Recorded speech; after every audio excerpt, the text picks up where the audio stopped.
Welcome everyone to our second drop-in session of the summer. As I explained in the last video, these are standalone sessions in that you don't have to come to all of them to know what's going on, but of course they are provided online on YouTube if you do miss any and want to catch up. These are all going to be centered on how God teaches us in His Word to stay emotionally healthy and spiritually alive in the chaos of the modern world. So they are all themed, although again, you can come as randomly or as regularly as you like, and they are designed to keep you knowing what's going on.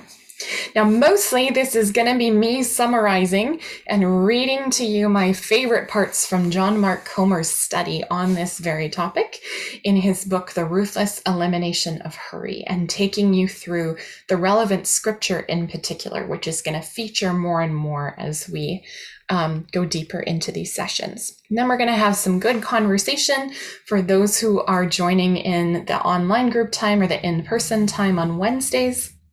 And I'm also going to include in those live sessions, as well as in the video upload, a time to either practice or prepare to practice what we are learning. We don't want to just know what Jesus commands, but we want to know how to obey what He has commanded. These sessions are a great invitation, an invitation to take a deep breath, to lay aside everything else, an invitation to let our hearts slow down, to let God take care of the world, including our world, an invitation to come away with Jesus, to come with me by yourselves to a quiet place and get some rest, from Mark 6, verse 31, an invitation to come to me, all who are weary and burdened, and I will give you rest. Take my yoke upon you and learn from me, for I am gentle and humble in heart, and you will find rest for your souls. For my yoke is easy and my burden is light. That passage from Matthew 6, verses 28 to 30, you are going to hear a lot through these sessions. Now, in our last session, we looked at this problem of hurry in our culture and how incredibly contradictory hurry is to how Jesus lived. We also touched on how we are to live like Him, to have life in the kingdom of God.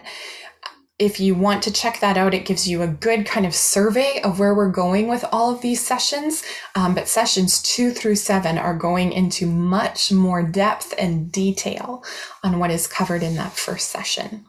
So our session today is focused on not only what has gone wrong culturally, societally, but the effect this has had on us as human beings.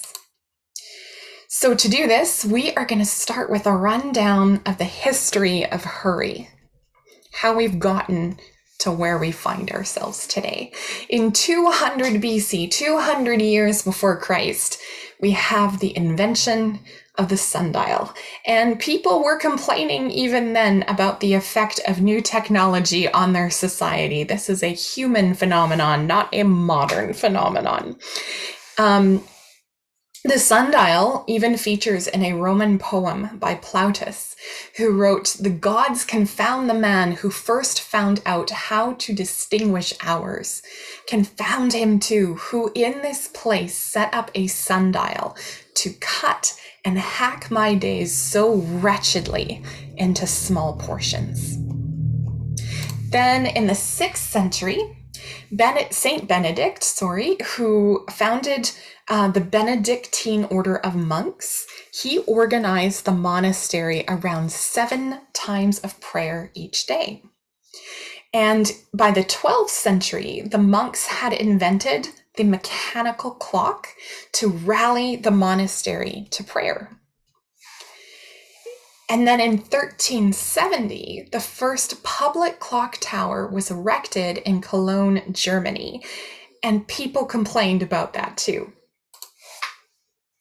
Now, John Mark writes that before that, time was natural. It was linked to the rotation of the earth on its axis and the four seasons. You went to bed with the moon and got up with the sun.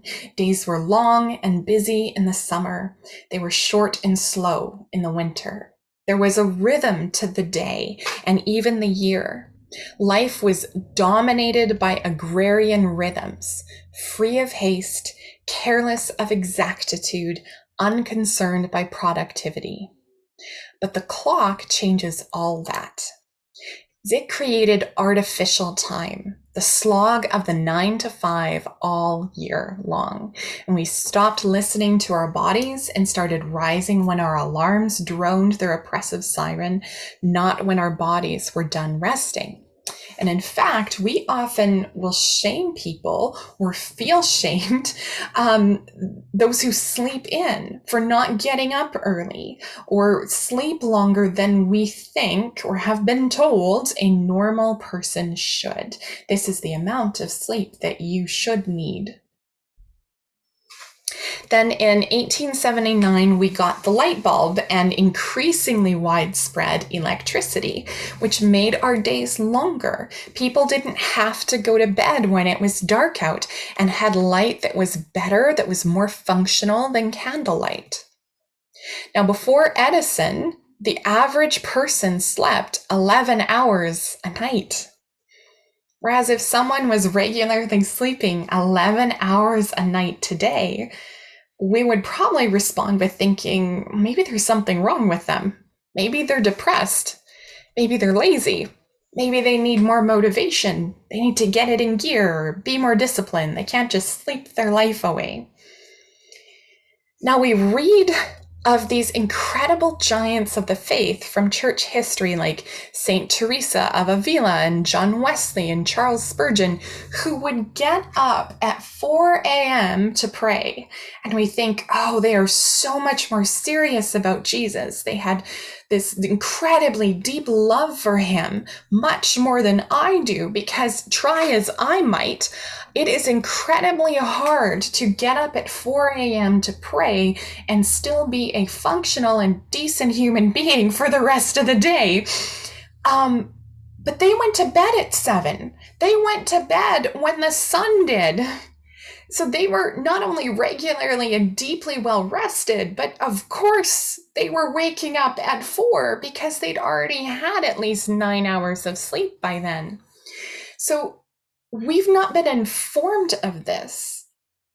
And what happens is we then try to combine our cultural norms and expectations with this very different cultural norm of going to bed what we would consider very early, and then being able to get up and praying at 4 a.m., not realizing we're imposing expectations on ourselves that even those 4 a.m. praying saints didn't put on themselves.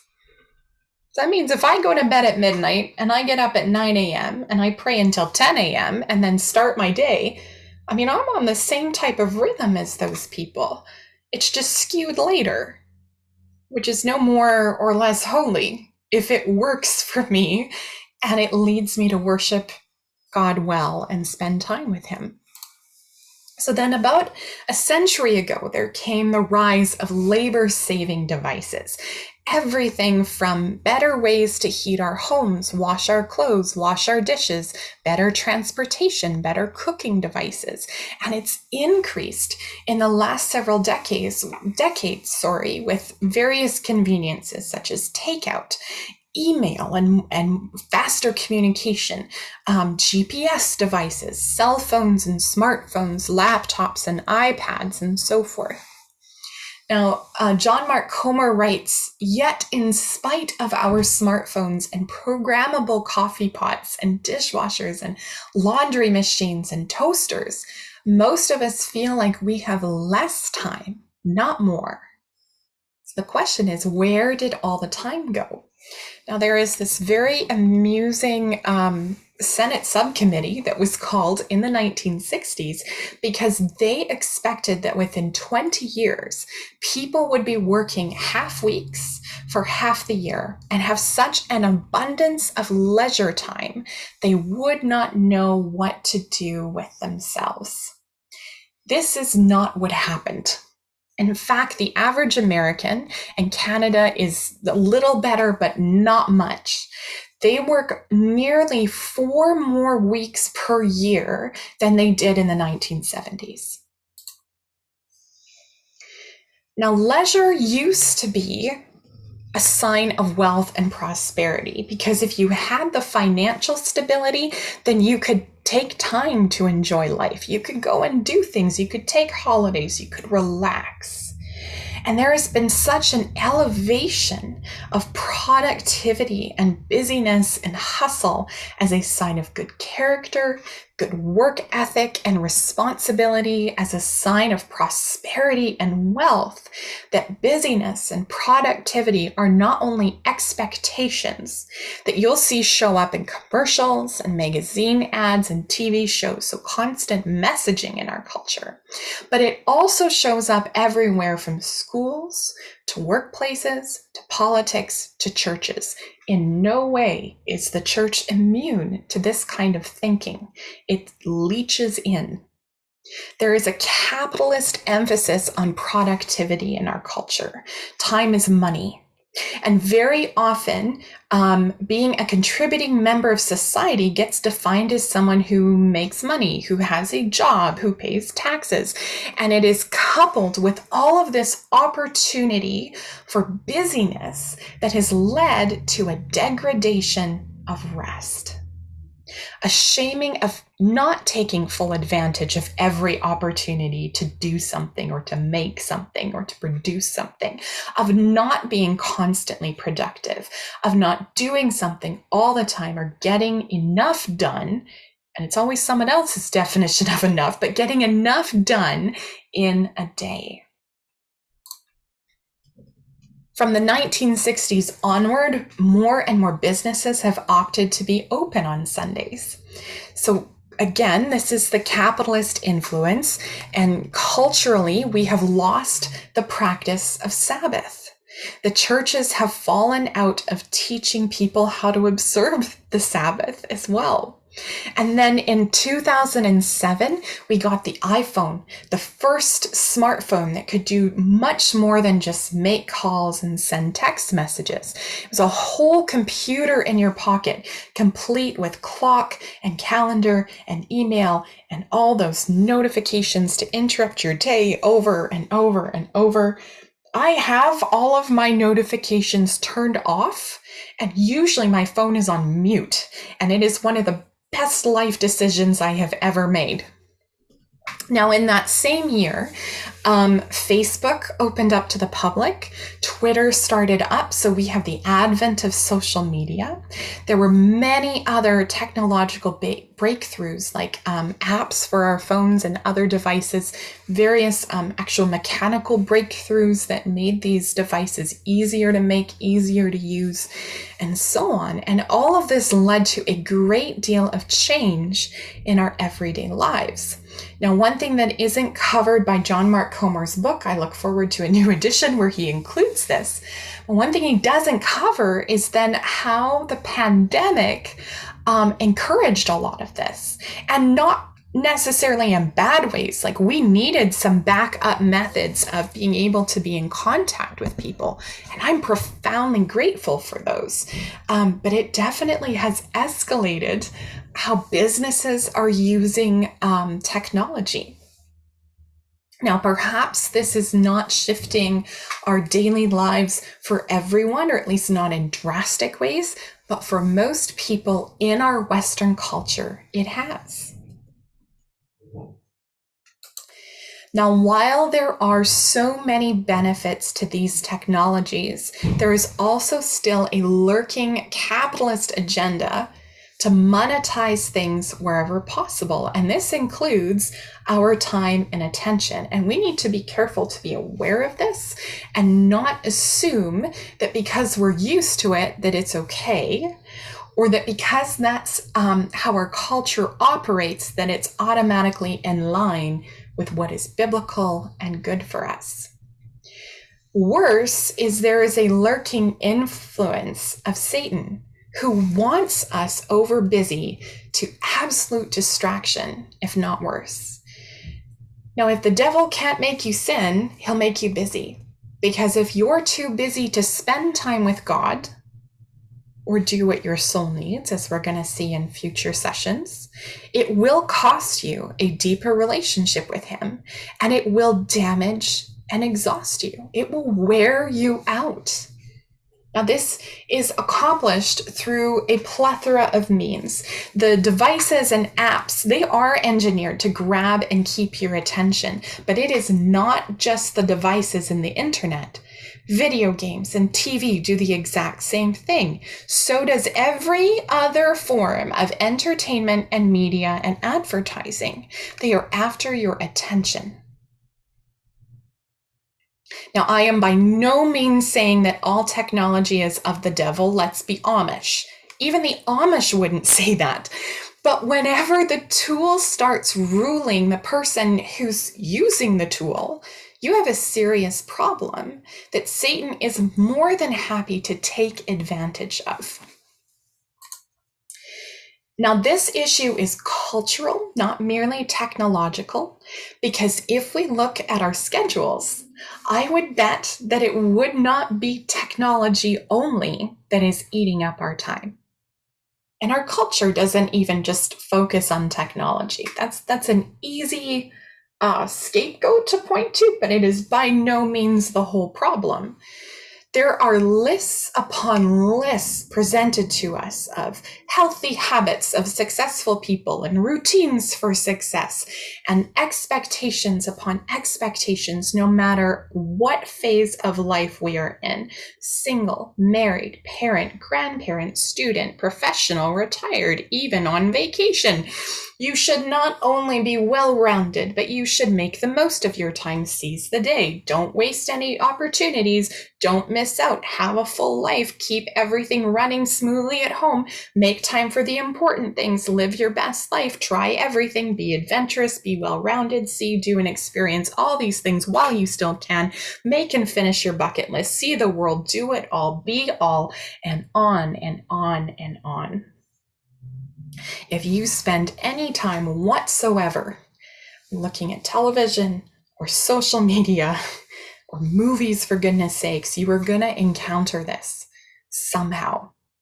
And often it is presented as very helpful suggestions. It is meant to be inspiring, and instead it becomes burdensome because it isn't given proper limits. Now, our time can also go to things that have just gotten carried away, things that are usually good, but end up ruling us rather than serving us as they were intended to. Now, this can happen with anything. I cannot emphasize that enough.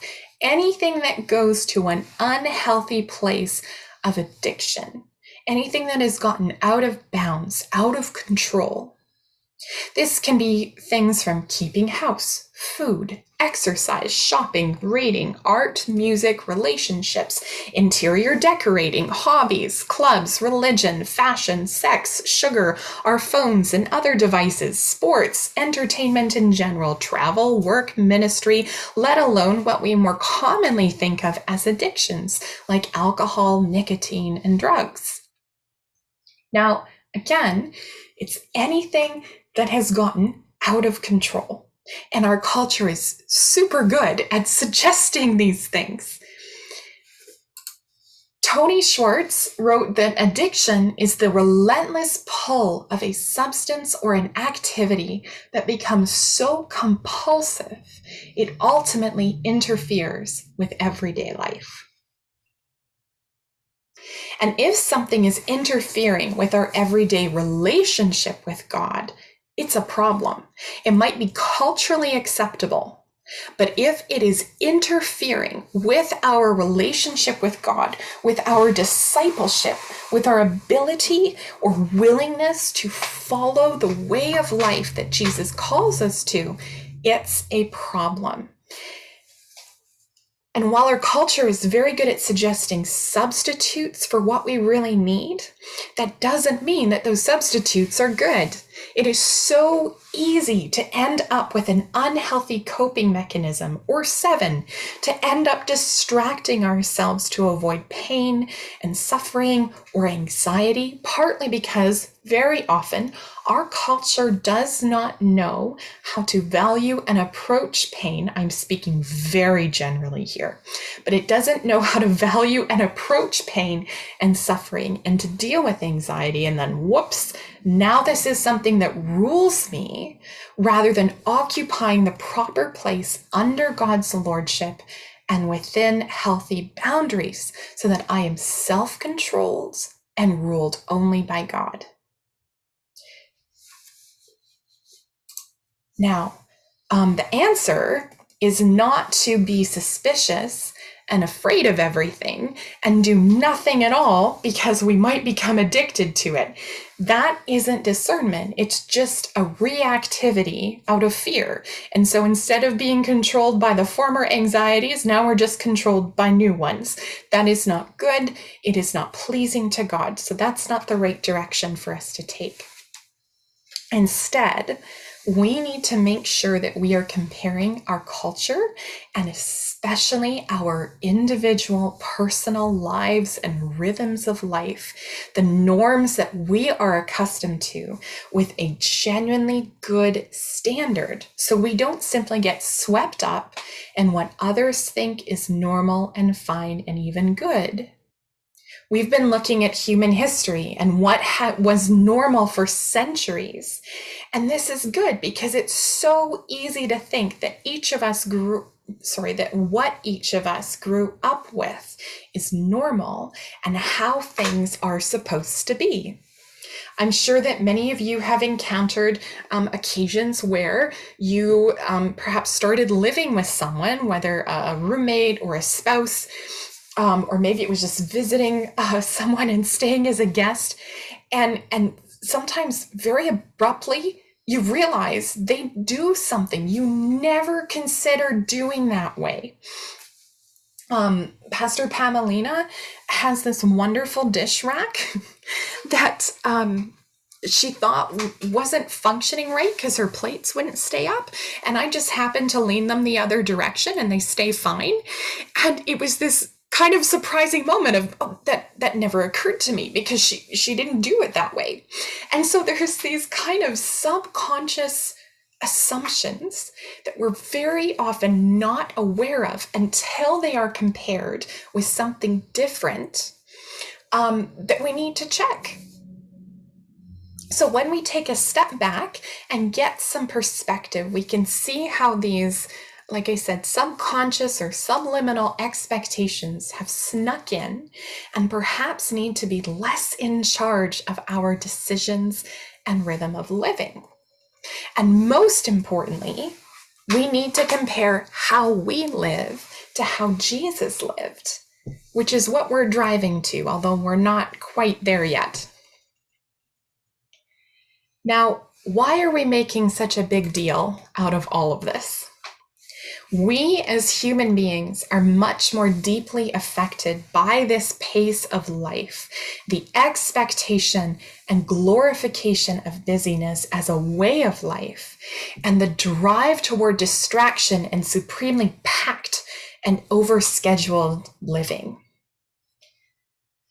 This is the fine print that the culture is, thankfully, waking up to, although they also don't quite know where to turn for the right answers yet. So again, I hate overgeneralizing, but there are some trends showing up, especially in millennial and younger generations, where they're realizing we can't keep up this pace. This is unhealthy, and they're learning what good boundaries are, especially around things like work. Now, psychologists and mental health professionals have identified an epidemic of hurry sickness, which I have 3 definitions to share with you that come from John Mark Comer's research.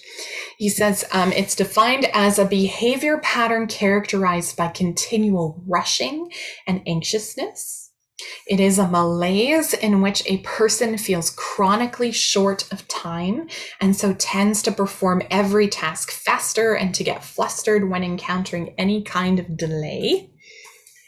It is also defined as a continuous struggle, an unremitting attempt to accomplish or achieve more and more things or participate in more and more events in less and less time.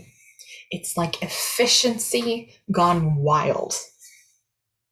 Also, that last definition that's up on your screen, that one wasn't recent. That was identified in the 1950s. Now, this has been a long-standing issue in our culture, and it didn't just show up with the smartphone in 2007, but it is a growing issue. John Mark writes that hurry is a form of violence to the soul. And so he identifies 10 symptoms of what hurry is doing to us. Now, perhaps not all of these will resonate with you. All of them resonated with me to a certain extent, but let's take a look at the details of them and see if any ring a bell. So irritability, you get annoyed easily at little things. Perhaps not all the time, but especially on the full days, the tightly scheduled days, or the days when the unexpected pops up. There is a low-grade negativity or even anger just below the surface. For me, this includes when I have over-extroverted or I feel rushed and overwhelmed. Hypersensitivity. You are easily and deeply affected by the comments of others, sometimes even when they are not intended negatively at all. Your emotional response seems out of proportion to the situation, even to you. And John Mark writes, depending on your personality, this might show up as anger or nitpickiness or anxiety or depression or just tiredness. The ordinary problems of life, this side of Eden, have a disproportionate effect on your emotional well-being and relational grace. Restlessness. Resting is very difficult for you even when you can find the time. Sabbath seems more of a burden than a blessing. You might feel lost, not knowing what to do with yourself on a day of rest. You instinctively search for some kind of stimulation all the time. Focusing your mind is very difficult in your quiet time with God or your Bible study, your prayer time, etc. You are often, if not always, multitasking because to single task feels wrong and insufficient. Workaholism, or just nonstop activity. There are no limits, no boundaries on your work, whether paid or volunteer, even ministry, housekeeping, and so forth. Work can take a lot of different forms. Every day is a marathon of tasks and accomplishments, and at day's end, you have nothing left to give to your spouse, your children, your loved ones, or even yourself. We're going to talk about self-care here in a minute. You end the day exhausted, overtired, and perhaps mentally reviewing tomorrow's to-do list. And I don't mean that in a, we're going to be wise and just keep it in mind in a healthy way, but almost obsessively with a kind of anxiety. Emotional numbness. You just don't have the capacity to feel another's pain. That might be the first way it shows up. Then it may show up as you don't have the capacity to feel your own pain. Empathy is a rare feeling for you, and you just don't have the time or capacity for it. You live in this constant fugue. I actually finally clued in that I was burnt out and had been for a while when I realized I was too tired to even feel angry when someone wronged me. Out of order priorities. You feel disconnected from your identity and calling. You're always getting sucked into the tyranny of the urgent. not the important. That's when you always feel like, well, I have to do this. I have to do this. I have to do this. I don't have time to do what I want to do, or I feel like I should do. It's just all these things keep demanding, and they are urgent. But it's not necessarily what is considered important. Your life is reactive, not proactive. You can never get ahead or get caught up. You're busier than ever before, and yet you still feel like you don't have time for what really matters to you. And perhaps there are projects or goals that you've had to put on the back burner for months or even years, and you're still waiting to have the time to do that thing or to include it in your life. It can show up as lack of care for your body or lack of self-care. All of this actually funnels into lack of self-care. You don't have enough time for sleep, for daily exercise, for healthy home-cooked food, minimal stimulants, that's talking about things like caffeine, let alone margin in your day. Your physical and mental health is suffering. You might live off of one or more of caffeine, sugar, processed carbs, and alcohol. Escapist behaviors will show up more and more. And this is can also be referred to as unhealthy coping mechanisms, which will come, as we mentioned, in every shape and size. When we are too tired to do what's actually life-giving for our souls, we each turn to our distraction of choice. It is things like overeating, over-drinking, binge-watching Netflix, binge-watching anything really. We don't need to just rag on Netflix, but browsing social media, surfing the web, looking at porn. There's all of these cultural narcotics that will, again, leak into our lives. Now, when we abuse things like this to escape from reality, they eat us alive. And you can fill in the blank with anything that you turn to instead of the self-care, whether physical, relational, or spiritual, that you should be doing. And sometimes, I just want to interject, sometimes we don't know what we should be doing. This is our best answer that we've ever been taught, that we've ever seen modeled for us. And so if that's you, and believe me, that has been me a lot, we're gonna get some of that sorted out. Don't condemn yourself for it. This is a gracious thing when we get to learn better than what we've been taught before. So whatever gets substituted in, especially when you are tired or overwhelmed. Another symptom is slippage of spiritual disciplines.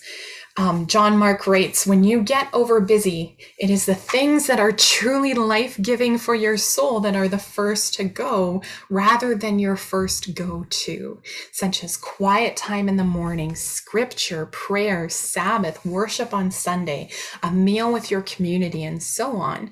Because in an ironic catch-22, the things that make for rest actually take a bit of emotional energy and self-discipline. Being over busy leads to overtired, which leads to an inability or extreme difficulty in doing what our souls need. And we settle for these poor substitutes, hoping that they will eventually give us enough that we can get up and do what we should do. And when it doesn't, we usually blame and shame ourselves somehow, and the vicious cycle continues. Another symptom is isolation. You feel disconnected from God, others, and your own soul. On those rare times when you actually stop to pray, as in sit with God in the quiet, you're so stressed and distracted that your mind can't settle down long enough to enjoy the Father's company. You have difficulty being present with your friends and family. You're always semi-present and preoccupied with the mental to-do list. And when you're alone, you feel empty, lost, even in pain, like a deep melancholy or grief coupled with exhaustion that goes too deep for us to be comfortable with it. And this will prompt you to turn to those escapist behaviors again, because it's a very uncomfortable, if not outright painful kind of existence. So listen, if any of that resonates with you, no shame and no guilt either. It is important that we identify that these are problems. John Mark himself identifies with all of these things. Like, these aren't just examples that he observed in other people.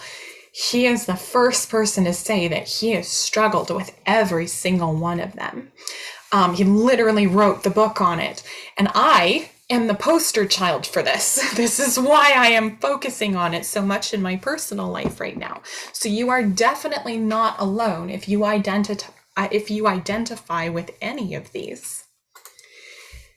We were never meant to live like this. The problem isn't that you're weak or you're lazy or you should be more efficient or more disciplined in order to keep up. The problem is not you. It's that you were never created to work like this. And so there has been a burden heaped on you that were not designed to bear, that you can't bear. And so it's damaging you. The over-busy culture is toxic to us. Even if you're just experiencing a few of those symptoms, that can be a sign that something is off and it needs correcting. And that is God's grace at work when he reveals these things to us. John Mark writes that hurry kills relationships. Love takes time and hurry doesn't have it. It kills joy, gratitude, appreciation. People in a rush don't have time to enter the goodness of the moment. It kills wisdom. Wisdom is born in the quiet, the slow. Wisdom has its own pace. It makes you wait for it. Wait for the inner voice to come to the surface of your tempestuous mind, but not until the waters of thought settle and calm. Hurry kills all that we hold dear: spirituality, health, marriage, family, thoughtful work, creativity, generosity. Name your value. In John 10, verse 10, Jesus says, the thief comes only to steal and kill and destroy. This is why it's pretty safe to say that hurry is of the devil. Then he continues and says, I have come that they may have life and have it to the full. Hurry cannot do that. Hurry is a kind of substitute that claims that it can offer life and a full life, but really it's a false idol. It promises abundance and a full life, but all you get, all that it is capable of providing, is a packed schedule and exhaustion, and it takes all of what we just looked at from us. Similarly, unhealthy coping mechanisms are really false idols. They can't deliver on their promises. They can't meet the deep needs of our soul. And they were never meant to. Now, there is also, we're not done yet, there's also a deeply negative effect on our attention, which impacts our worship, which in turn affects our identity and who we become. John Mark writes that worship and joy start with the capacity to turn our mind's attention toward the God who is always with us in the now. As apprentices of Jesus, this is our main task and the locus of the devil's stratagem against us. Regardless of our income levels, attention is our scarcest resource. Jesus wisely said our hearts will follow behind our treasures. And usually we interpret treasure to mean our two basic resources, time and money. But an even more precious resource is attention. Without it, our spiritual lives are stillborn in the womb. And he continues saying, what you give your attention to is what you become. The mind is the portal to the soul. And what you fill your mind with will shape the trajectory of your character. Now that bodes well for those apprentices of Jesus who give the bulk of their attention to him and to all that is good, beautiful, and true in his world. But not for those who give their attention to the 24/7 news cycle of outrage and anxiety and emotion-charged drama, or the nonstop feed of celebrity gossip, titillation, and cultural drivel. John doesn't pull any punches with that sentence. Now, discipleship is inevitable. Either we are going to be discipled by Jesus, or we're going to be discipled by the culture.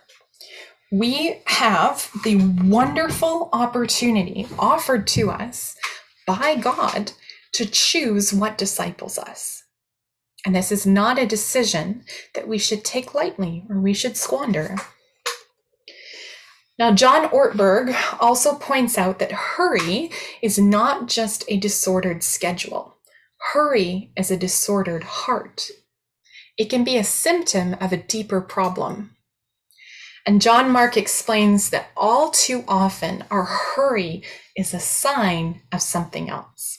It is a symptom, not necessarily the cause of other symptoms. There's something deeper, usually that we're running away from something. It can be father wounds or mother wounds, childhood trauma, last names, deep insecurity, or deficits of self-worth, fear of failure, pathological inability to accept the limitations of our humanity, or simply boredom with the mundanity of middle life.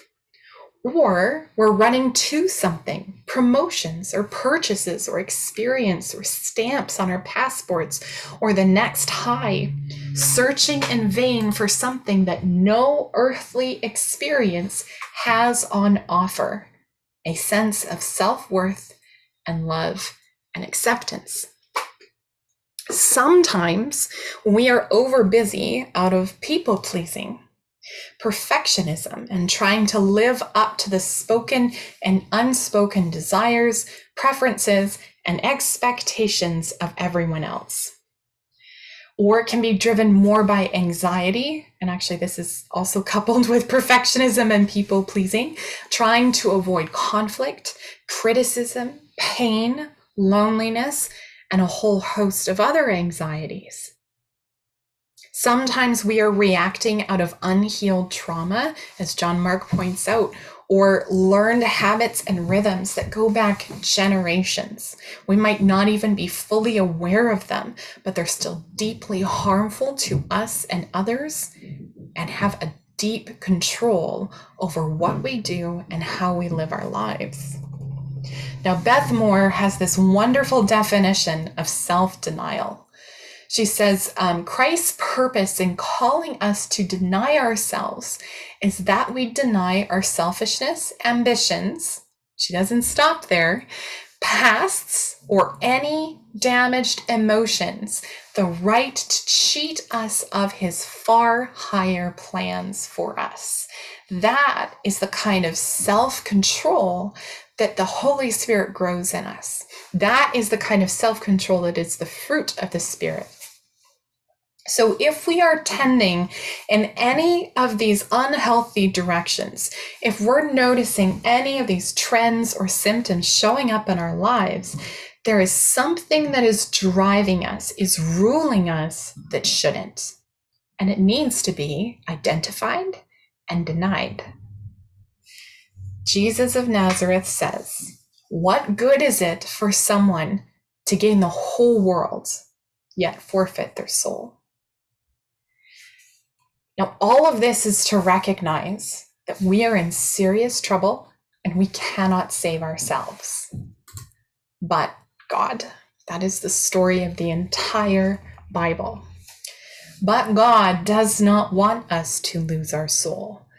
But God has so much better for us than this.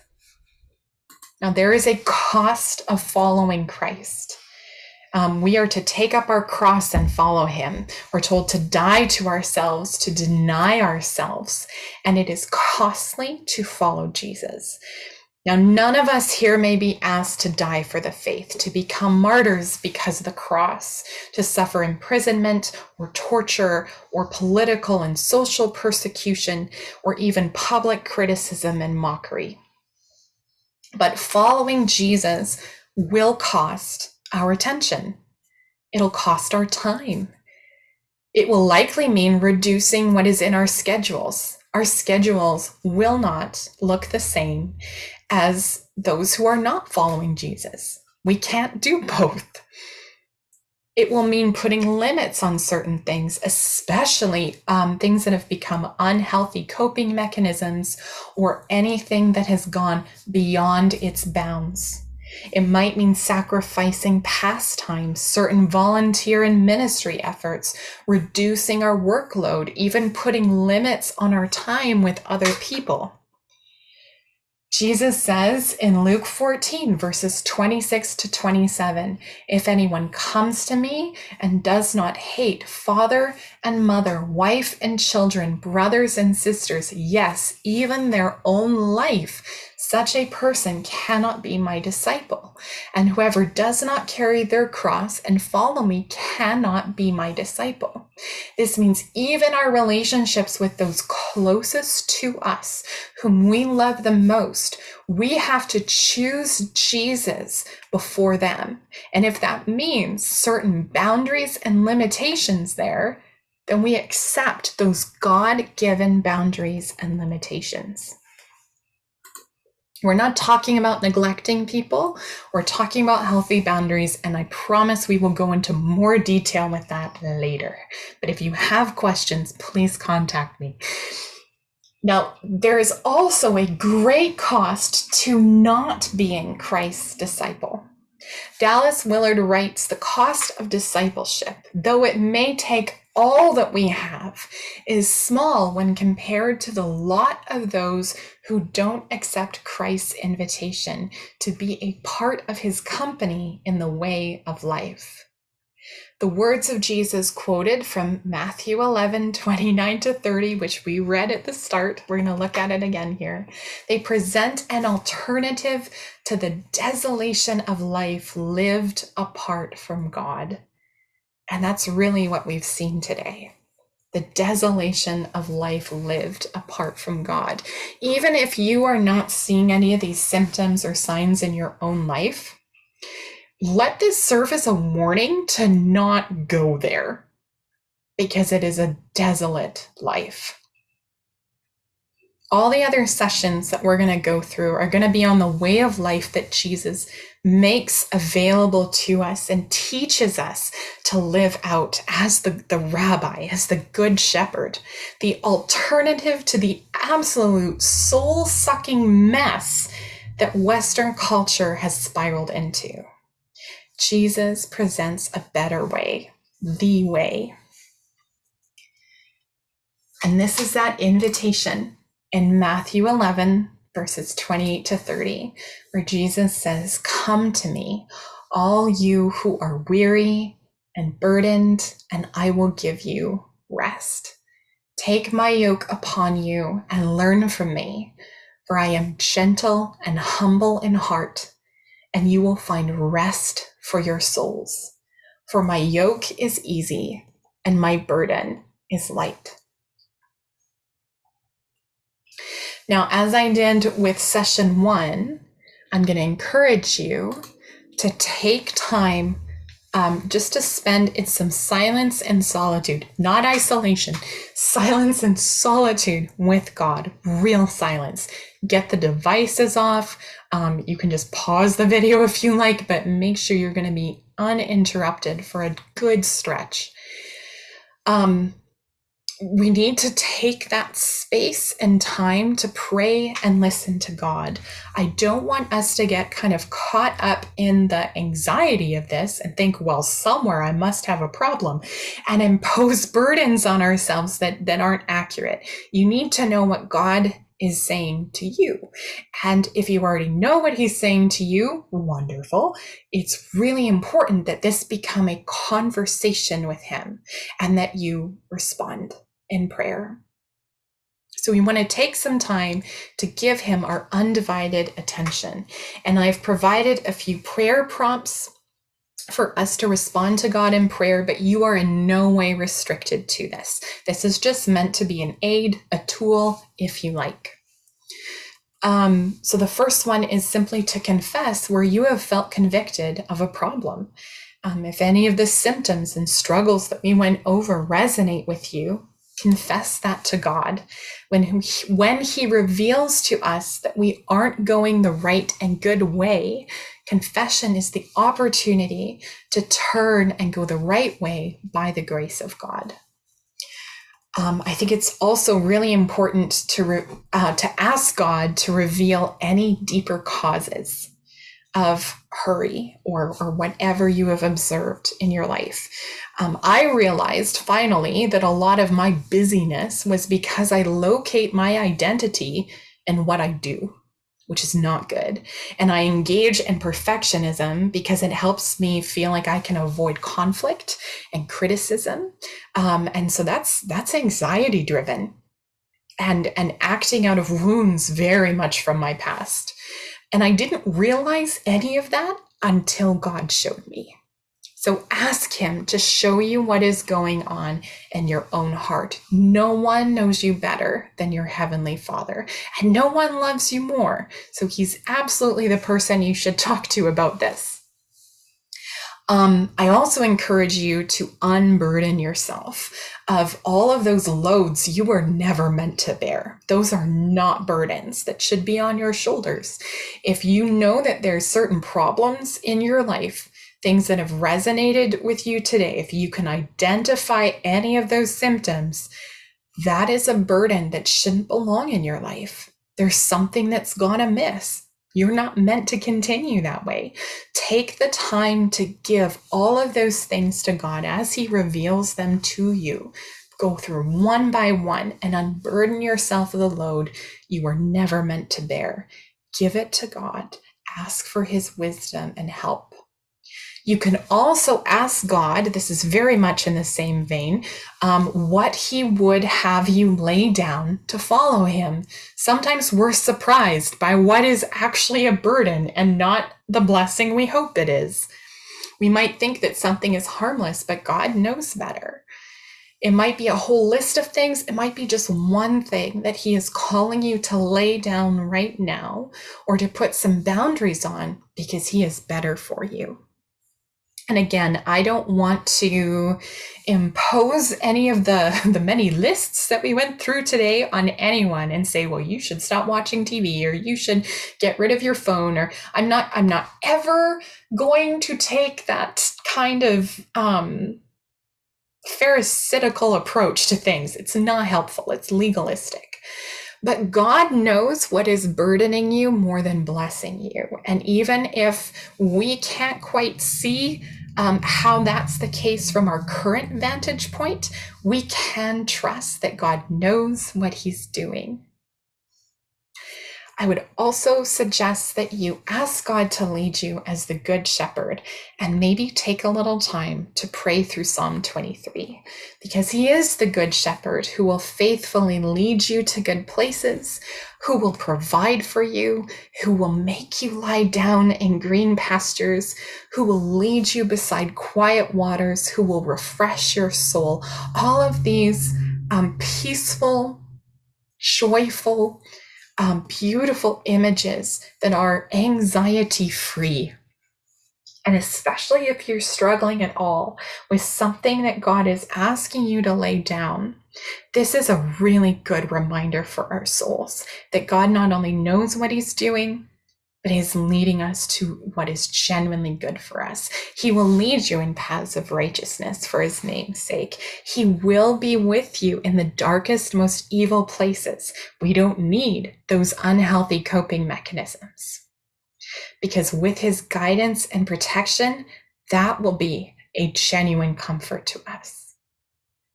But often we need to ask for it. We need to meditate on it. So you have the opportunity to take that time now.